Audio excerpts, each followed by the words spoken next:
Na niwaeleze wenye mlituma hawa watu ati sijui wakuja wahangaisha wananchi wa Kiharu hapa, ati hakuna ofisi itafunguliwa. Wewe mwenye uliwatuma, next time hapana tuma watu hapa.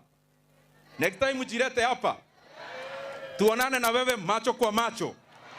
Yesterday in Kiharu constituency, something unusual happened. Ndindi Nyoro was now at this side while the government was on the right side. There was an heavy deployment of police officers during the official opening of DCC's offices in Kiharu constituency. Something it didn't start well with Ndindi Nyoro. He's fired a warning shot to President William Ruto and the Kenya Kwanza government, akawaambia wacheze chini. Mambo ya kuleta ukora na ujinga hapa bado. Listen to Ndindi Nyoro. Ati kufungua ofisi ya chief ambayo tumejenga ama ya ACC ambayo tumejenga, ati unahitaji barua. Ikawaambia barua nahitaji ni moja, barua ya wadosi wa Kiharu. Na niwaambie yule aliwatuma, si mnajua nani aliwatuma? Ni momowe. Etagwo atia? Hao mwenye alituma hawa polisi ati waanza vitisho.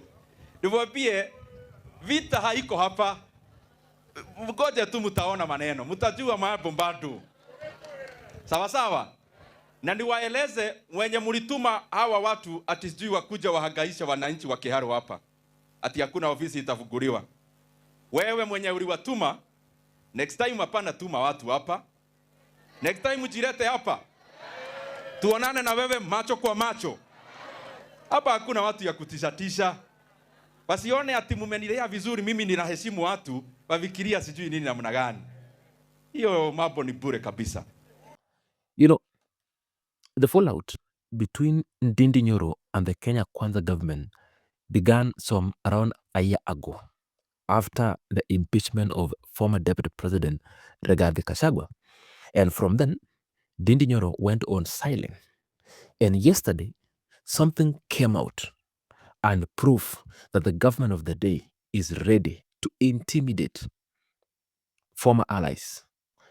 When Ndindi Nyoro was opening or commissioning the DCC's offices, the DCCs from the sub-county of Kiharu, even the chief themselves, never attended the function, citing they were given orders from above. They were told never to go close to that meeting or they face the consequences. And that thing, further, there was heavy deployment of police officers just to intimidate Ndindi Nyoro and the residents. That is what the government is very, very aware of doing it. And upon that, Ndindi Nyoro is a man who will fire back. If you use a knife, he will fire back with a knife. If it is bunduki, atatumia bunduki.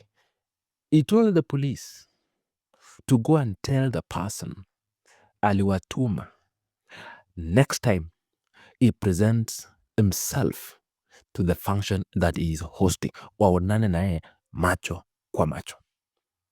But the time of intimidation waliacha kitambo. Saa hii ni wanaume kwa wanaume. Kama ni mbaya, wacha ipakwe rangi. Ndindi Nyoro was speaking with bitterness because of what the government of the day is doing. The government of the day is taking people for a ride. That President William Ruto now is hitting his own people that helped him rose to ranks. Remember, Ndindi Nyoro in 2020, 2021 to 2022, he never did even anything in his constituents. He campaigned for President William Ruto 24 hours a day. He even never put a poster in his constituency just because he sacrificed his resources, he sacrificed his time, he sacrificed his energy to impress and to campaign for the very government that is now trying to intimidate him. Na aliwaambia yeye ni mwanaume na kama wanataka vita, basi vita iko wailete, yeye ako tayari waikalie kwa meza. Ndindi Nyoro spoke boldly enough and told the government that never mistake his silence with respect, that he being taught from a cultural perspective as a leader, that you respect the leadership in place. But now the government of President William Ruto and his sycophants are now using the government mercenaries to silence the very guy they never thought he was untouchable when he was with President William Ruto. Now that he saw a mistake that President Ruto did, he stepped aside. The same people who never went for campaign, never know the resources Ndindi Nyoro invested in the campaign period to form the government, are now silly, wanting to harass him, wanting to taint his name. If father told the government that they know the trick they will do, that the Russia and Israel plus US war, the government of the day will use the opportunity to hike the prices of mafuta. Sahi mafuta itatoka 180, pop, 200. Because now the government of the day buys one barren. I believe you know what barren is. At around 12,700 shillings, Kenyan money. So it has gone up a bit from 10,906 to around 12,700 shillings, just due to the bombing and war in Iran. Because the Middle East countries are the largest countries in oil production in the world. So Ndindi Nyoro amewarn this government akawambia hiyo ujinga muacha. And furthermore, the government of William Ruto are resorted to use intimidation na nguvu ya dola kunyanyasa these people who look opposed to the government of the day. See what they are doing to Ekina Edwin Sifuna.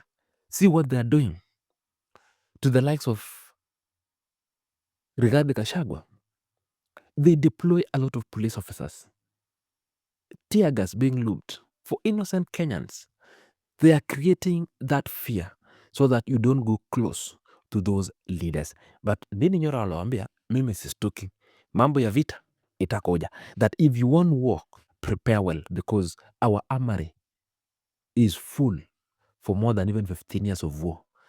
You cannot beat Kiharu constituents. And indeed, there is no irreplaceable person in Ndindi Nyoro's Kiharu constituents. But the people of Kiharu are now saying, wow, wako Singapore. People like us from the Rift Valley tuko third world, while somebody like Ndindi Nyoro in Kiharu is almost the first world.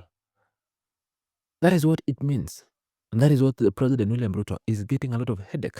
That people like Ndindi Nyoro invested and they have better the lives of his people rather than him as the president, because the president of lies. Yeye ni kusema na kutotenda.